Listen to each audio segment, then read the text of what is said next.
My name is Tracy Quinn, 33 years old. Snow stacks itself on the windshield of my parked sedan, a quiet white insistence that turns the hospital lot into a muted diorama. I'm still in scrubs, the faint tang of disinfectant braided with the powdery sweetness from the perfume of an elderly patient who hugged me goodbye before discharge. The dashboard clock reads 8:17 p.m. My hands rest on the steering wheel, thumbs raw from sanitizer, body hollowed by the second double shift this week. I should drive home to Lily. Dinner, bath, bedtime trains. Just 5 minutes of stillness, I tell myself, like I've told myself 1,000 times, and then the phone in the cup holder shivers to life. Family group chat. My chest tightens the way it always does at that phrase, like the words themselves carry the weight of obligation. I reach for the screen, expecting the usual, "Where are you? Your daughter needs to be in bed by 8." Instead, my mother's message glows with a cheery cruelty that lands like a slap. "We're hosting Hannah's fiancé and his family this year. There's no room for you and Lily at the table." Before my breath can catch up to my eyes, a second bubble blooms. "But we'd love it if you cooked, like always." Air leaves me in a rush so fast my exhale fogs the glass into a milky veil.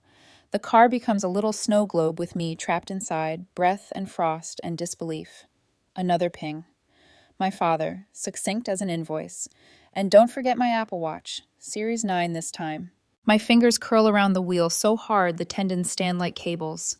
There is a peculiar species of humiliation that arrives without witnesses, that only the glass and the dark get to see. It burns colder than the snow. 3 years ago I was parked in another lot, signing divorce papers while Lily, then barely 2, slept in her car seat, her cheeks the soft pink of unblown glass. I told myself moving back to Minneapolis would give us scaffolding, my parents 10 minutes away, familiar streets, the illusion of being held. They did hold us in a way, like a vice. Childcare had strings woven so neatly into the rope that I called it help. Each school pickup became a ledger entry I could never repay. Each afternoon, with Lily transformed into credit my life was meant to service forever. I see it now. How favors turned into a currency I never minted. How debt accumulated in silence. I close my eyes and see my mother in the parking lot outside the developmental pediatrician's office the day Lily's autism diagnosis was confirmed. The purse of her lips, that subtle flicker before she arranged her face into sympathy. "Well, we'll just have to make sure she learns to behave properly. No one needs to know." She said it in a tone people use for stains, not daughters. The memory slots into place with the messages on my screen as if they were always pieces of the same puzzle. Ellen cares about presentation the way some people care about oxygen. Brad's wealthy Connecticut family is oxygen. I am the fog on her glass. I thumb through old texts, a private excavation of the ruins I live in. "You know we can't do this without you, sweetheart," she wrote at Easter, after I'd stayed up until 2 a.m., glazing a ham for 12, and driving it across town before a 12-hour shift. "Don't make Mom stress again," Hannah chimed in. Last Thanksgiving, when I asked if 9 side dishes were necessary for a table I cooked for but never sat at, I scroll back further until the screen is a mosaic of tiny asks in sweet wrappers. The snow fattens outside to a hush that makes the ticking of my cooling engine sound like a metronome. I open my banking app. The numbers blur, then harden. Groceries for family dinners. Gifts that were from all of us. Medication insurance didn't fully cover. Golf clubs for Dad. A Waterford decanter that sits dust calm in their glass cabinet. Line after line that looks like a heartbeat until I realize it's my wallet's flatline. I open my calculator and start adding, thumb steady now, breath slow. The sum, $11,400 in a year. I glance at my checking account, $438 until payday. My spine stiffens with a quiet certainty that feels almost like standing up after a long time on my knees. Across the lot, a street lamp blooms a soft cone of light, and for a second it looks like a stage. I picture my mother curating the Christmas table like a magazine spread. I picture Hannah, lacquered in approval. I picture the chair I've set for years with my cooking and never with my body. The words float up from somewhere I didn't know I'd stored them. If they don't save you a chair, build your own table. A memory knocks, 12 years old, frosting my own birthday cake because Mom had a headache. My small hands steadying the spatula like it was a duty and a delight. I told myself I liked baking. Maybe I did. But that day, my cake was a receipt for love. That image lands with the weight of a verdict. I have been earning what should have been given. Another ping. I don't open it. I start the car, heat coughing through the vents, and drive carefully into the falling curtain. Minneapolis smears past. The hospital I keep upright, the apartment where I keep our lives small enough to carry. Somewhere beyond the dark, my parents' house, identical wreaths in twin windows. At home, Lily's gentle snores sift through the thin walls as I spread my phone, a stack of receipts, and my laptop across the kitchen table. Blue light turns my knuckles to porcelain. I begin to tally not money now, but patterns. Holidays cooked and missed, shifts traded, emergencies that weren't, apologies that functioned like currency. Screenshots slide into a new folder labeled Family History. Not to use, not tonight. A museum for the next time I doubt myself. I format a simple spreadsheet and write a number at the bottom, $11,400. Beside it, in a small cell, I type $438. The image of those two figures side by side calms me more than any prayer I've ever mumbled against a closed bedroom door. The booking page for the Waldorf Astoria in Chicago looks like a dare. Christmas brunch photographs gleam with polite silver and warm gold, a promise of nothing more radical than being served. Train tickets align with the package, Minneapolis to Chicago, 2 passengers. The cost is almost exactly what I set aside for family gifts. It feels like sacrilege to spend the money on us. It feels like lighting a candle in a church where I never learned to kneel properly. I can hear Ellen's voice already, sweet with acid. We thought you'd do the right thing. Funny, I think, as my finger hovers over Book Now, that I've been doing the right thing so long it killed every wrongness in other people. I click. The confirmation email lands like a bell. I forward nothing to no one, not the way I usually send my life up for inspection. Instead, I text Tamara at the hospital. If my mom calls the floor looking for me, can you route to voicemail and let admin know it's family pressure? Her reply is swift. Already on it. You're covered. My eyes sting in the good way. Lily's train encyclopedia lies open at the edge of the table, a cross-section of a steam engine's heart inked in perfect lines. She told me last Sunday that the heat makes the water sing until it turns to sky and pushes the machine forward.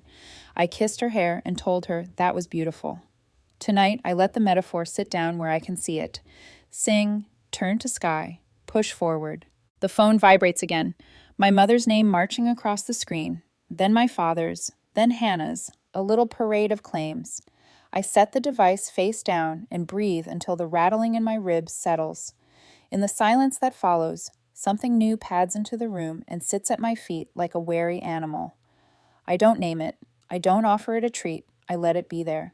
I email Lily's school counselor and Dr. Sanchez, our department administrator, with clean, factual notes about boundaries and potential concern calls they might receive, then close my laptop as if closing a door that has been stuck open for years. In the bedroom, I tuck Lily tighter under her blanket. She murmurs something about bells and smoke, a small smile tilting her mouth. On my way back to the kitchen, I pass the mirror in the hall. My scrub top is wrinkled. There's a crescent of flour on my sleeve from the muffins I baked for the unit last week, as if the past refuses to let go without leaving a mark. I lift my chin anyway. The woman in the glass looks almost like her bones remember weight as optional. I rest my palm on the cool table and imagine sanding an old plank smooth, laying out plates, inviting people who will look my daughter in the eye. The image doesn't feel like a fantasy. It feels like a blueprint. Somewhere in the distance, a plow carves a path the rest of us can use. The snow keeps falling, and the room becomes its own cocoon, but not the suffocating kind. The kind silk makes when it promises flight later. The phone vibrates one more time, an urgent insistence against wood. I let it go dark. When I finally crawl into bed, I pull the covers to my throat and stare at the ceiling until the shape of tomorrow comes into focus.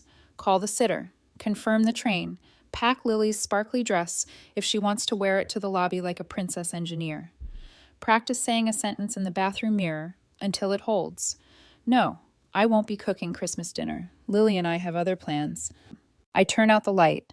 In the dark, my heart makes a sound I haven't heard in a long time, like something warming from the inside, like water deciding to sing. The morning after booking Chicago, I wake before the alarm, the apartment gray-blue and weightless, as if the snow outside is holding its breath with me. Lily is still asleep, the covers a mountain around her small body. I watch her chest rise and fall and feel the quiet click of a lock inside me. Something secured, something chosen. My phone blinks with the backlog from last night. I skim nothing. I shower. I dress. I leave for the hospital with a thermos and a sentence I've been practicing under my tongue like a lozenge. No, I won't be cooking Christmas dinner. Lily and I have other plans. The unit is pre-holiday chaos. Half the city seems to catch pneumonia the week before Christmas. I join the churn, charting, checking vitals, coaxing an IV into a vein that collapses like a sigh. For hours, the crisis hum drowns out everything else.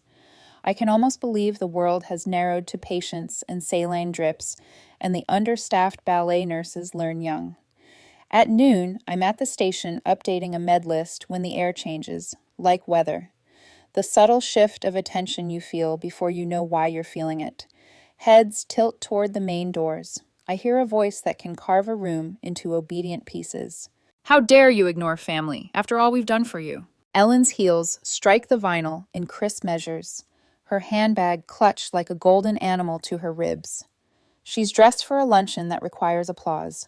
The waiting area hushes. On instinct, I step out from behind the counter, palms open. Mom, I say softly, but this is my workplace. 3 days, Tracy. 3. Her laugh rings brittle. We raised you better than this. Your sister is beside herself. Brad's parents arrive tomorrow. And you?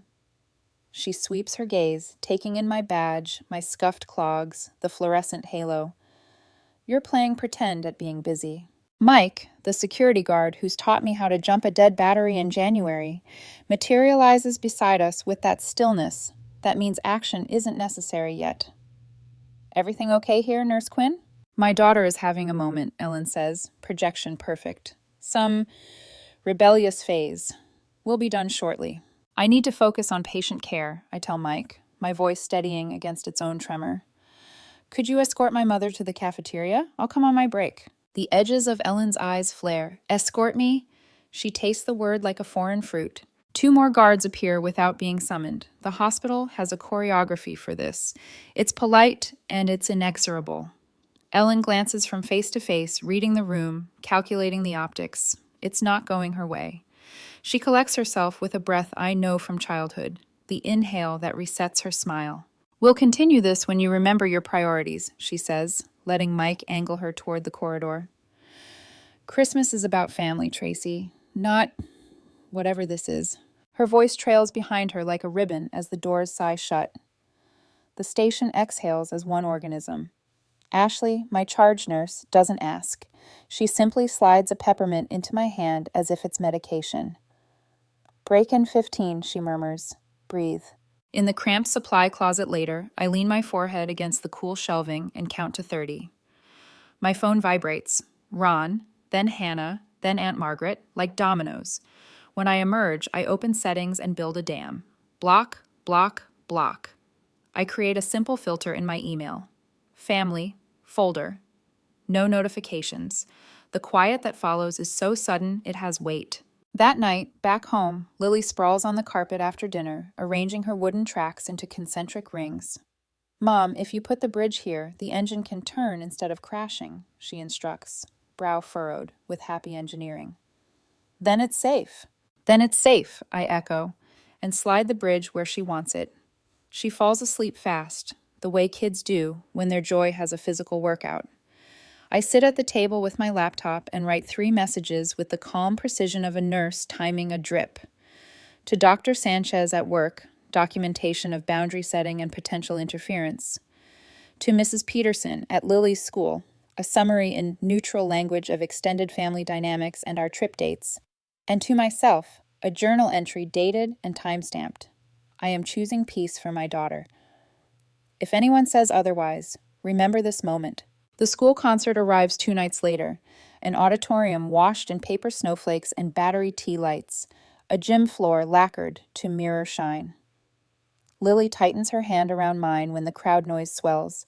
then relaxes when I show her the little gummy earplugs in my pocket. We take our seats near the front with the other parents of second graders. I see Ellen and Hannah before they see me, stationed with military purpose by the only exit, like toll booth keepers. When the pre-show milling begins, they intercept, gliding on that glide, affluent women perfect. "There you are," Ellen hisses, the smile never touching her eyes. "Your father is parking the car. We need to talk." "After the concert," I say, easing Lily toward the stage door marked performers only, just to anchor us spatially to the reason we're here. Lily bounces once on her toes, full of bells.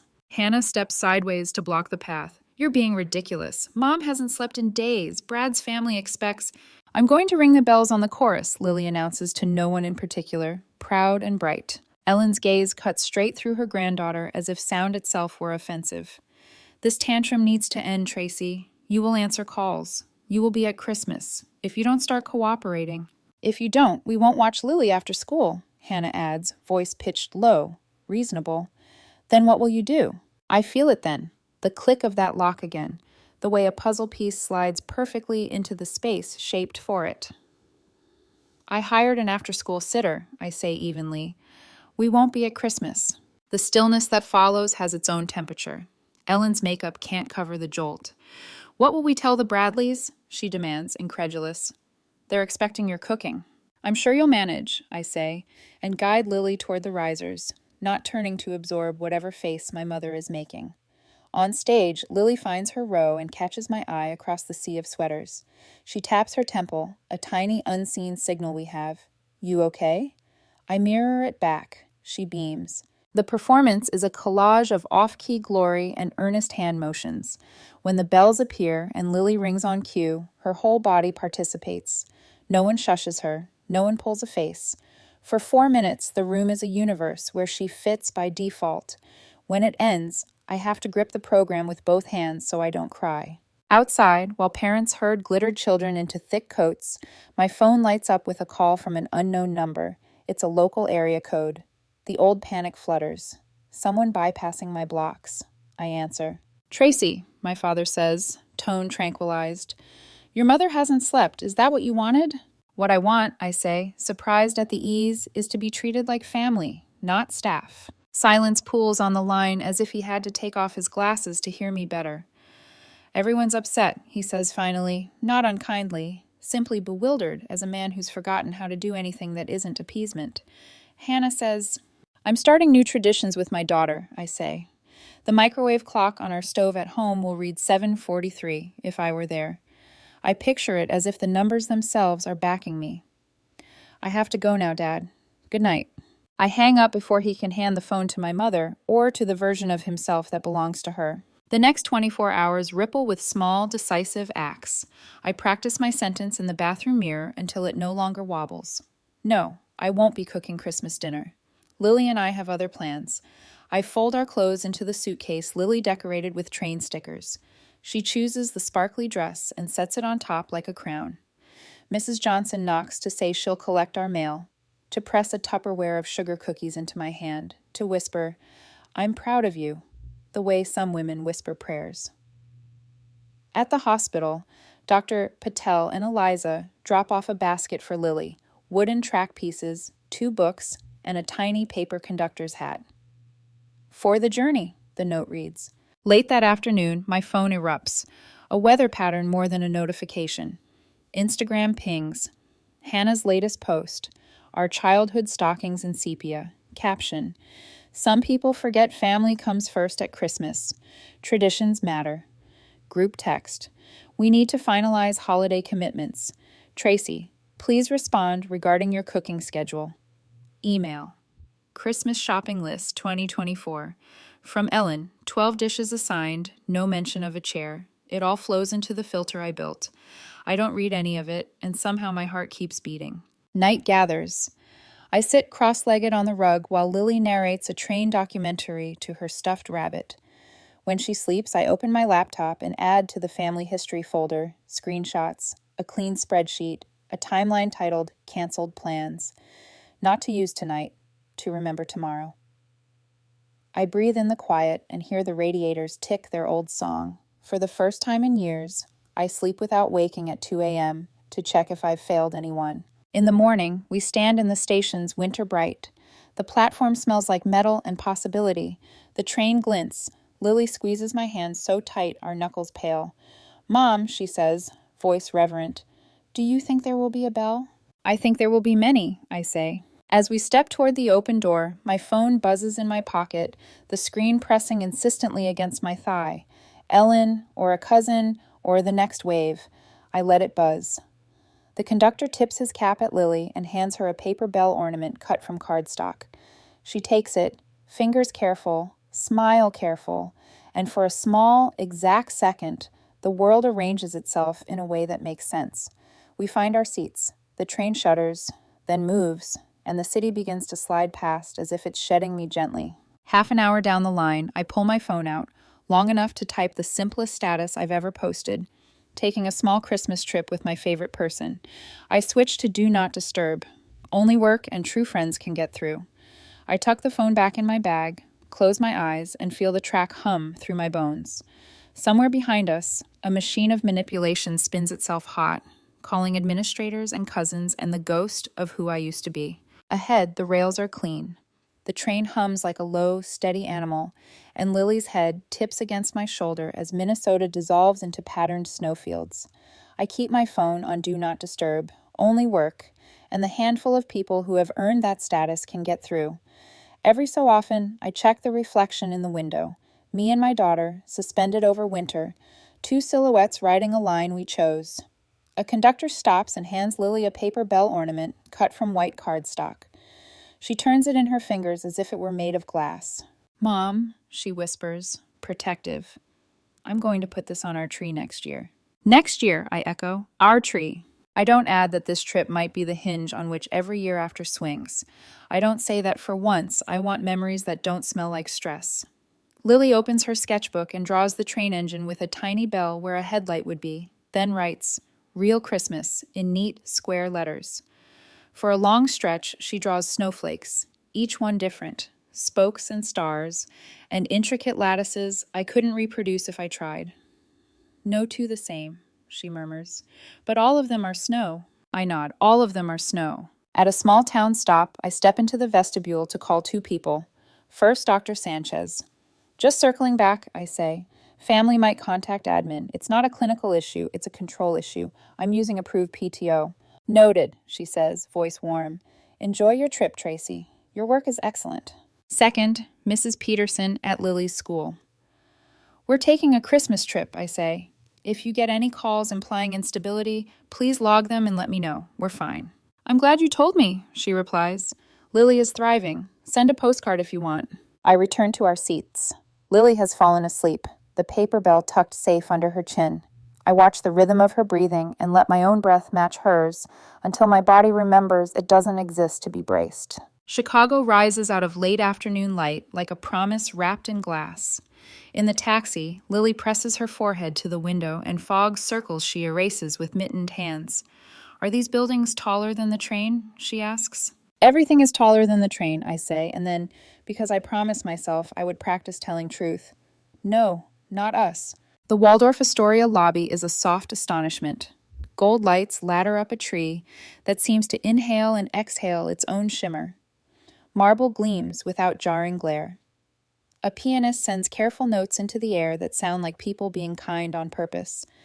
The woman at the desk smiles in a way that doesn't feel like a performance review and says, "Welcome, Ms. Quinn.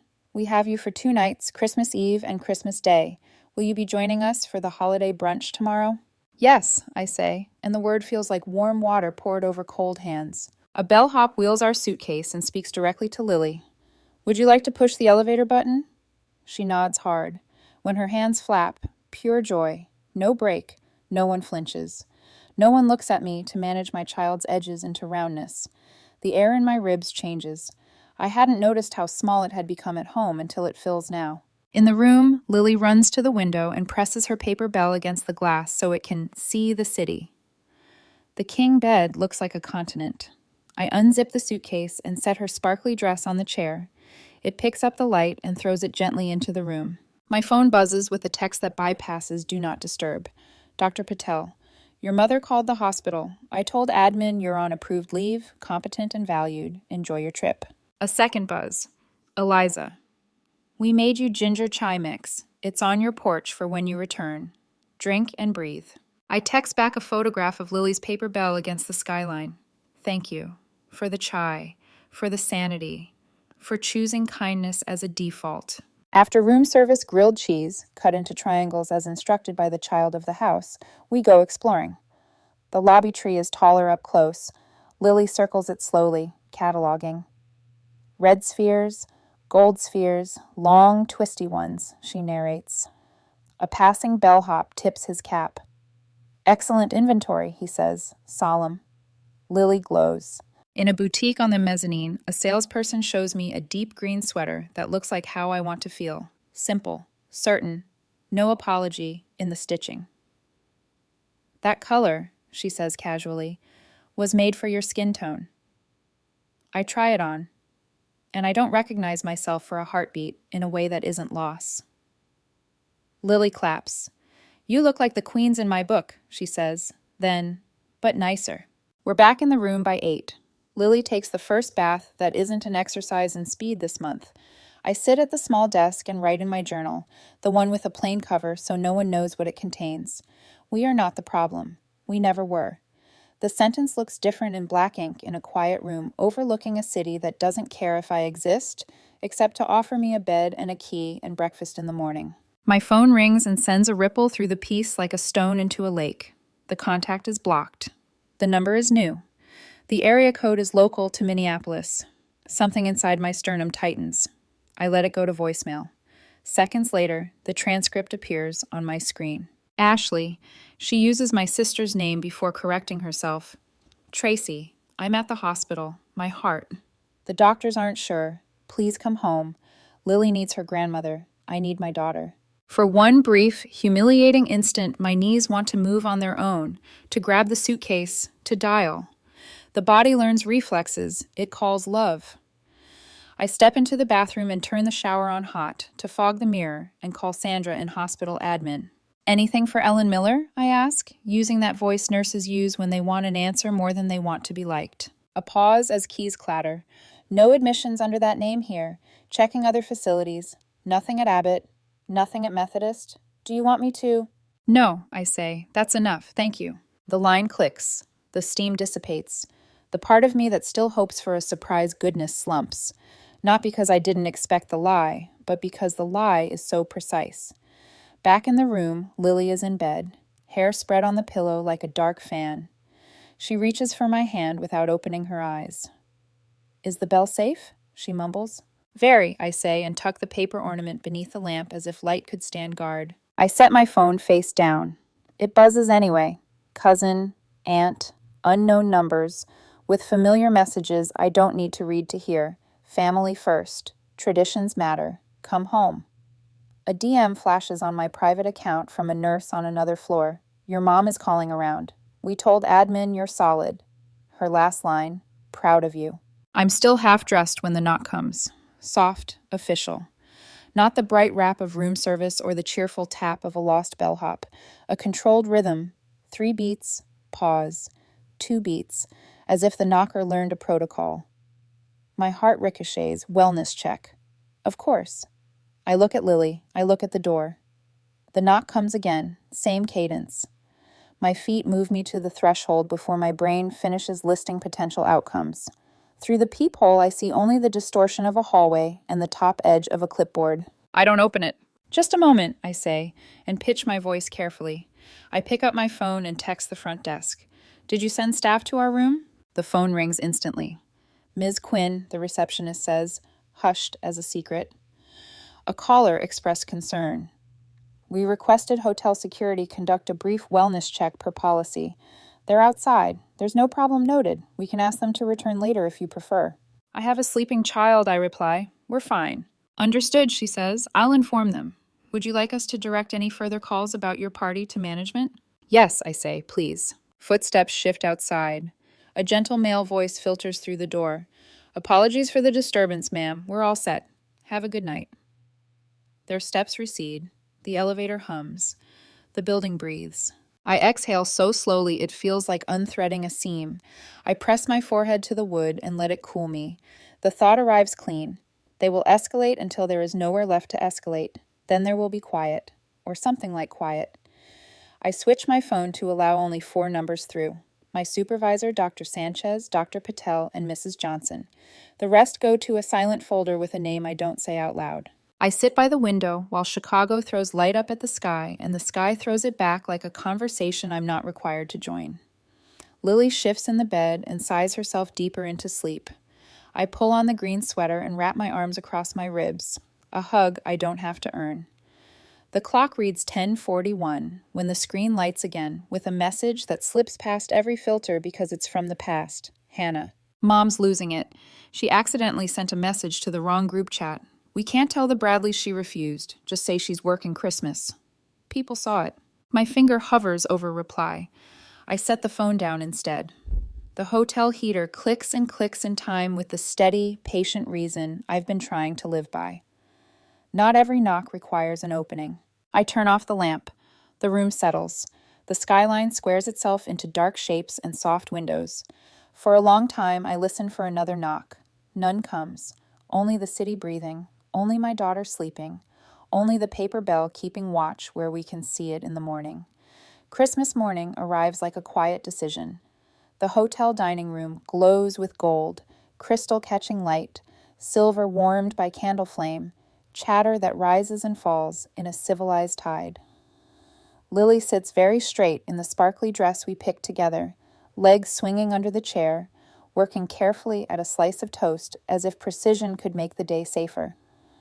She has already counted every chandelier drop within eyesight and announced they were like icicles that decided to be fancy. I want to memorize everything about her face in this light. I want a memory that isn't paid for with apology. My phone vibrates against the linen. I flip it, meaning to silence it again, and the new voicemail banner appears anyway, a stubborn flag. I step away to the corridor lined with framed, black and white photographs of the hotel in younger suits and thinner ties. I listen to my mother bind concern to manipulation until her voice becomes a rope. I'm in the hospital, my heart. Please come home. Lily needs her grandmother. I need my daughter. A nurse would hear the absences before the lies. No unit, no symptoms, no physician name, no location. I already confirmed the truth last night with Sandra. The anger that hits this time is cold, clean.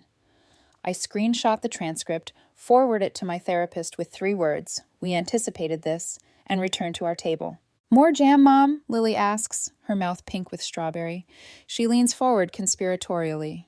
They have tiny jars. She loves tiny versions of things. They feel like secret worlds where she holds the key. In a minute, sweetheart. I pour coffee that tastes faintly of orange peel and cloves. The phone shudders again. A text parade scrolls by on silent. Hannah, just call Mom. She's falling apart. You've made your point. Ron, haven't you punished us enough? It's Christmas, for God's sake. Cousin Jill. Ellen is devastated. What kind of daughter leaves her family at Christmas? Aunt Margaret. Traditions matter. We're worried. The messages keep lining up like soldiers who think numbers win wars. I let them march into the folder I built and close the lid. Grandma said she's sick? Lily asks suddenly, watching the shape of my face rather than the screen. She left a message, I say carefully. We checked with the hospitals. She's not there. Lily's eyes narrow, the way they do when she is sorting trains by decade. So, she said a thing that isn't true to make us do something? Yes. Like when Tommy said he won't be my friend if I talk about trains? I nod, surprised by how gratitude and grief can be twin flames. Exactly like that. Then we don't do it, she says simply, and spoons jam with the decisiveness of a judge, because that's not kind. When we return to the room, I open my laptop at the little desk and create a private blog with a plain template and a title that lands with the weight of a decision, Our Little Escapes. I upload the photo of us from last night, Lily in the sparkly dress, my green sweater catching the ambient glow, the skyline behind us like a scattered code. Underneath, I write one sentence. If they don't save you a chair, build your own table. I don't share the link. The point right now is not audience, it's anchor. The phone's silent storm intensifies. Ellen, escalating. Hannah, pleading. Ron, weary righteousness. Then, at 12:17 p.m., the line I knew was coming. Call by 3 p.m., or consider yourself disowned. This is your last chance. I look at the numbers on the bedside clock and feel a curious calm spread through my limbs, the opposite of adrenaline. A deadline that once would have governed my body now hovers like a cheap prop in the wrong play. I text Dr. Brennan, my therapist. Ultimatum issued. 3 p.m. I'm steady. She replies within minutes. You're ready. Breathe. Choose action after 3 that reflects your values, not their fear. We take the elevator down and walk the block to see the giant outdoor tree, the one that leans slightly into the wind like a soldier who refuses to be bowed. People take pictures of each other, pretending the cold is romantic. Lily counts the ornaments she can see from one patch of sidewalk, 26 red, 31 gold, and waves to a toddler who waves back with his whole arm. No one tells her she's too loud. No one tuts. I store the feeling deep where I keep the shape of her first laugh. Back upstairs, I open the family history folder and let the order of the files steady me. I create a new document, an email addressed to Ellen, Ron, and Hannah. In the subject line, I write, Conditions for Relationship Moving Forward. The salutation is neutral. The body is short. I am open to a relationship under these conditions. Respect for Lily's neurology and personhood. No demands for unpaid labor, catering, errands, or gifts framed as obligations. Acknowledgement of past behaviors that harmed our relationship. Agreement to participate in family therapy with a licensed professional. Future holiday plans will be optional and collaborative. Absence is not betrayal.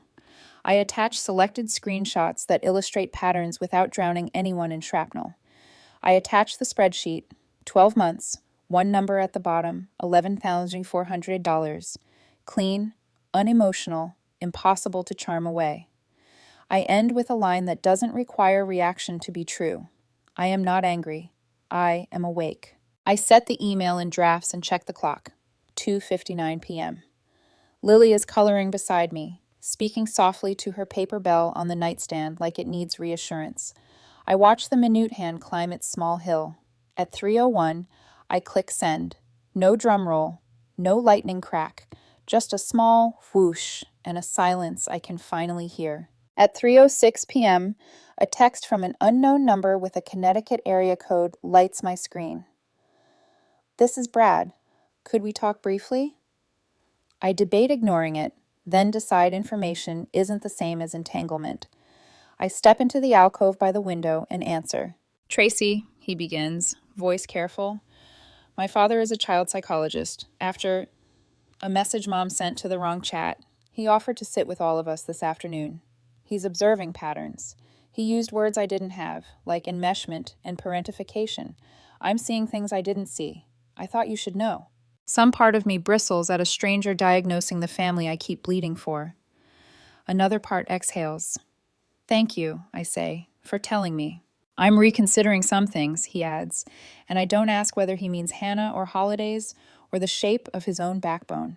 I'll make sure no one calls your workplace again. That was not okay. The call ends with a mutual silence that is not unfriendly. At 4:12 p.m., an email pings.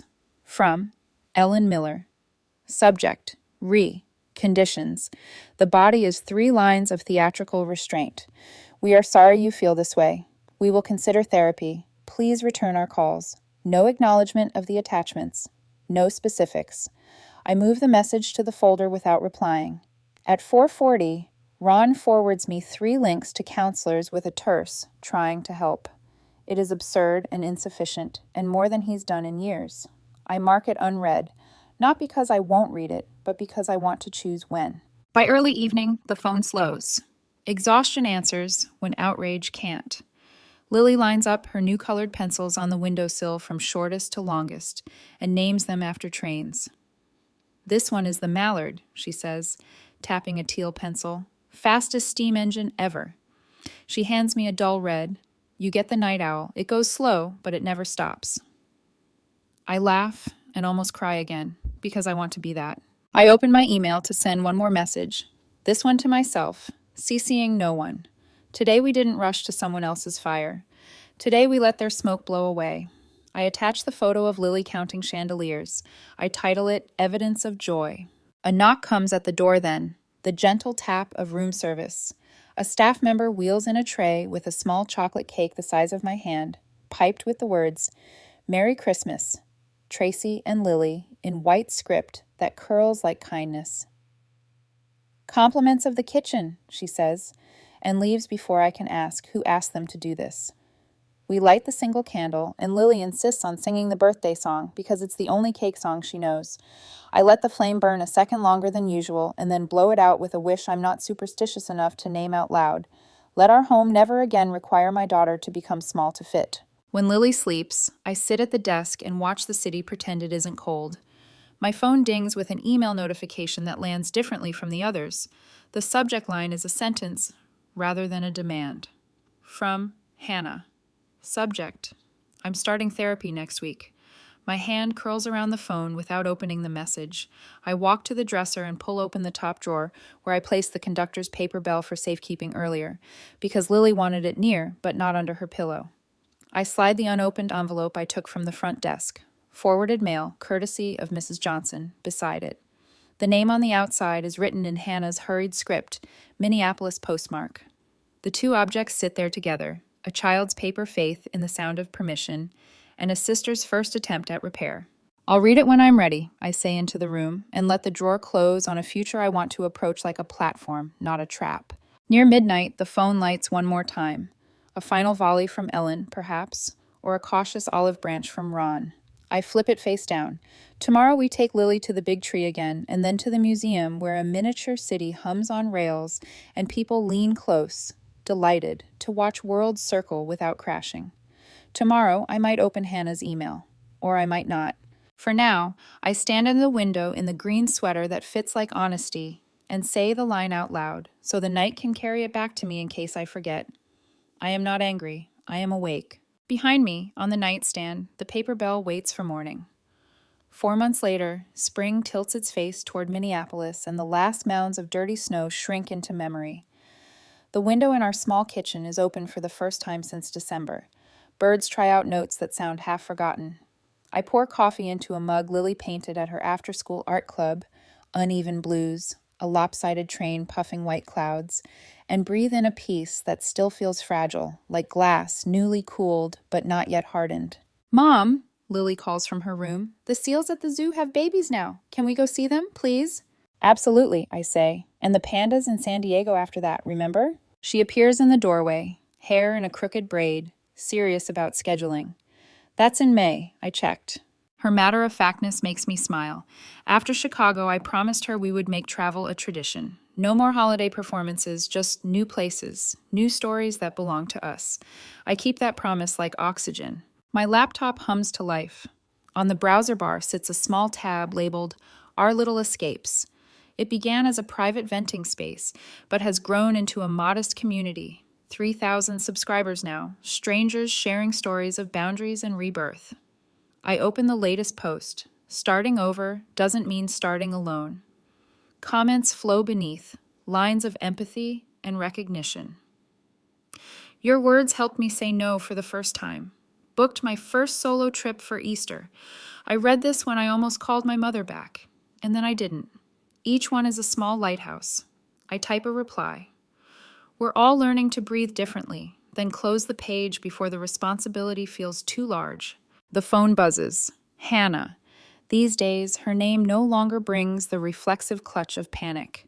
She has kept to therapy, 4 months steady. Our joint sessions happen once a month, an hour of cautious reconstruction under Dr. Brennan's calm voice. The text reads, "Found a vintage Union Pacific dining car model at an estate sale. Thought Lily might like it. Coffee next Tuesday?" I type, "She'll love it. Tuesday works." This is what recovery looks like, I think. Uneven, unspectacular, but real. Ron joins sometimes, meeting us for coffee in the hospital cafeteria where I used to measure my worth in service. He asks about Lily's school, about my shifts. Once he said quietly, "I think I let things happen because I was afraid of peace." I told him that fear makes sense when all you've known is noise. At work, my phone rings. Dr. Reynolds on the other end. her tone apologetic but already steering toward a favor. I know it's your weekend off, but we're short on the pediatric wing. You're the only one who knows the new charting system. Old Tracy would have said yes before the sentence finished. Now I glance at Lily's drawing of a mountain taped above my desk, the caption in her careful print. Trains can climb if the track is right. I can cover Saturday morning until 2, I say. But Lily and I have tickets for the Science Museum exhibit. Someone else will need to take evening and Sunday. A pause. I can make that work, Dr. Reynolds says, sounding almost startled. Thanks, Tracy. When I hang up, I wait for the guilt to crash. It doesn't. Only quiet certainty remains, the kind that doesn't need applause. Saturday morning sunlight cuts through the hospital windows. The pediatric wing buzzes, but it's the good kind. The chatter of nurses who trust their rhythm. By 2 p.m., I hand over the shift and walk out into a city that smells like thawing soil and bakery yeast. Lily waits by the museum steps, bouncing on her toes, holding a brochure with dinosaurs and bullet trains sharing a page. She waves so wildly I can spot her half a block away. Mom, you made it! I said I would, I tell her, and she grins like she's cataloging proof. Inside, the exhibit is all hum and shimmer. Children dart between displays. Parents hover with coffee cups. Lily presses her face close to a glass case where a miniature city glows with tiny bulbs. Look, she says, pointing to a train circling its loop. It never stops. It just keeps going. Just like you, I say, and mean it. That evening, the apartment fills with friends, the kind we chose, not inherited. Dr. Patel and Eliza arrive first, bringing samosas that steam the kitchen windows. Mrs. Johnson brings a potted orchid and jokes about missing her bridge club gossip. 2 women from my support group come bearing sparkling cider and laughter that doesn't need translation. Lily darts between them, narrating the history of each train model displayed on her shelf. Every guest listens. No one exchanges knowing glances over her head.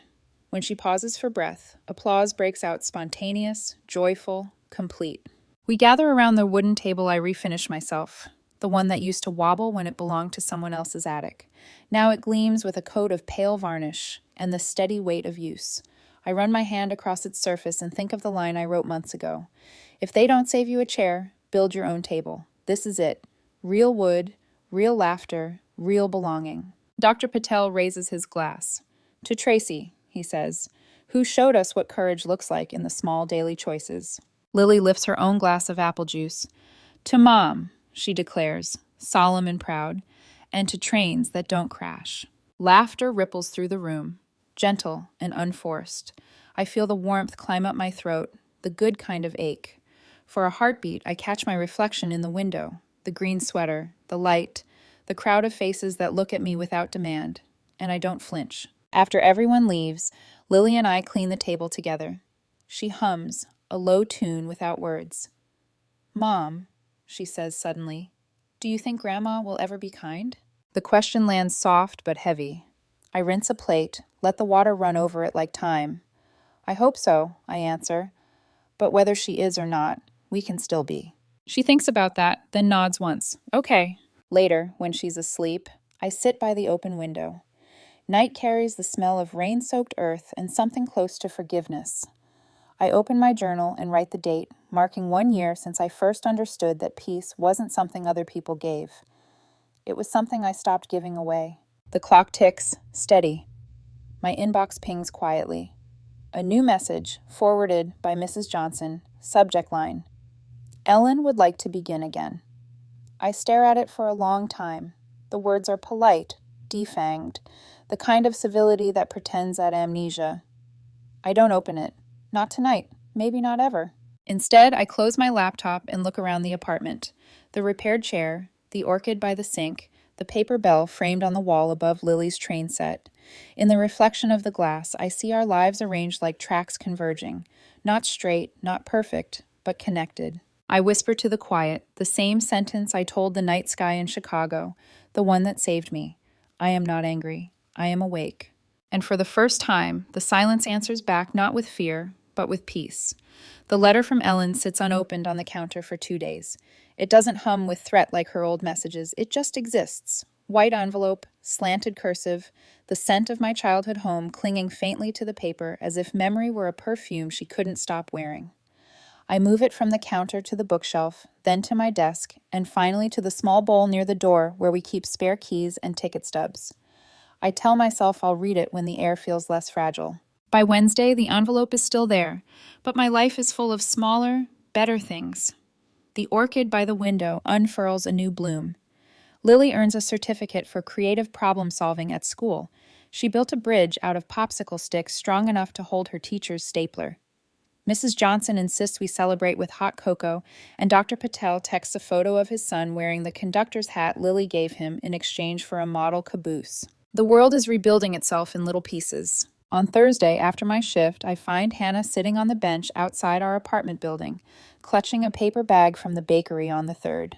She stands when she sees me, awkward, shoulders drawn tight. "I didn't want to call," she says. "You don't answer numbers. You don't know anymore." I glance at the bag. "Cinnamon rolls?" She nods. "The ones with orange icing? You used to like them." "I still do," I admit. We sit. Cars pass. Snow melt running along the curb. She looks smaller than I remember, as if she's been carrying something heavy and has only now realized she can set it down. "I read Mom's letter," she says after a moment. "She mailed one to me too. Same handwriting, same perfume. She says she's ready to talk." She's not, Tracy. She wants to reset the story without acknowledging what she did. She told Dad that you exaggerated everything. I keep my eyes on the wet street glinting with streetlight. I'm not surprised. She asked me to deliver a message. Hannah's voice thins. She said if you don't reach out, she'll tell people you've alienated Lily from her family. The words land without shock. They're just the final verse of an old hymn I know by heart. She already did, I say quietly. They stopped believing a long time ago. I know. Hannah's voice breaks, then steadies. I didn't come here for her. I came because therapy's teaching me that silence is agreement. I was silent for too long. I'm sorry. It's such a small sentence, but it fits perfectly into the silence between us. I turn to her. You were raised in the same house I was, I say. You learned the same survival language. I don't need an apology. I need the truth to stay louder than the lies. She nods, eyes shining. Then I'll keep saying it. She pushes the bakery bag toward me. One for you, one for Lily. They're still warm. When she walks away, I stay on the bench a while, the bag in my lap, the smell of sugar and citrus rising like forgiveness that isn't quite ready to be named. Inside, Lily is building a train layout across the living room floor. Bridges arched from couch to coffee table. Mom, look! The mallard is racing the rocket. She stops, noticing the bag. Cinnamon rolls? From Aunt Hannah, I say. Her eyes widen. She remembered? She did. Lily studies me for a beat, then says, So is everyone nice now? Not everyone, I say honestly, but some are trying. She nods, satisfied with partial peace. That's a start. We eat the rolls together, orange icing sticking to our fingers, and I feel the weight of old years begin to shift. Still there, but lighter, like a stone that's been weathered down by time and tide. That night, after Lily sleeps, I finally open Ellen's letter. The first line is predictable. You've misunderstood me. The second is almost tender. A mother only wants what's best for her children. The rest is a weaving of nostalgia and denial. Childhood Christmases recast as mutual joy, debts renamed gifts, and my rebellion renamed ingratitude. It's the same story, but told softer, as if velvet could hide the bruise beneath. At the bottom, her handwriting wavers. I am getting older. I don't want to die without my family whole. I sit with that for a long time. Then I fold the letter once, twice, and slip it back into its envelope. I take out a blank sheet of paper and write a single paragraph in reply. Mom, I want peace too. But peace isn't pretending the past didn't happen. It's building something new with honesty as the floor. When you're ready for that, my door will be open, but only then. I don't send it yet. Maybe I never will. But writing it feels like drawing a boundary in ink instead of sand. The next morning, the sky is unreasonably bright for March. Lily and I take the bus downtown to the small bookstore cafe where the barista already knows our order. Hot chocolate with extra cream for her, chai for me. As we sip, she pulls a notebook from her backpack. The cover is decorated with stickers, trains, stars, a paper bell. What's that one called? I ask, nodding toward the bell sticker. She smiles. The bell that started everything. She opens to a fresh page. I'm writing our next trip list. Want to help? Always. Her handwriting fills the paper in confident loops. San Diego Zoo. Mountains with real snow. Somewhere with trains you can sleep on. I add one more beneath hers. Home, wherever we build it. When we get back, the orchid has dropped one petal but grown another bud. I take it as a reminder that endings and beginnings often share the same stem. That evening, while Lily colors, I check my blog. A new message waits in the inbox. Your story saved my Christmas. It's from a woman in Oregon who writes that she packed her car with her kids and drove away from a house that hurt her. We watched the snow fall and felt safe for the first time. Thank you for proving it's possible. I type back, you saved it yourself, you just needed to see the map. Outside, rain begins, soft and certain. I light the small candle we brought back from Chicago, the one the hotel gave us on Christmas night with peace stamped in gold. The flame wavers, then steadies. Lily climbs into my lap, holding the framed paper bell we hung near the window. Can we ring it, just once? She asks. I laugh. It doesn't ring, baby. She shakes her head. It does. You just have to listen with the right part of your heart. So I close my eyes, and in the hush between raindrops and her breathing, I swear I hear it, the faintest chime of something weightless and true. I open my eyes, pull her close, and whisper, we made it. She smiles, half asleep already, and murmurs, told you, the bell always knows where home is. The candle flickers, then settles into a steady glow. Outside, the city hums, alive and ordinary. Inside, peace finally fits. Not borrowed, not begged, but built. One boundary, one truth, one small chime at a time.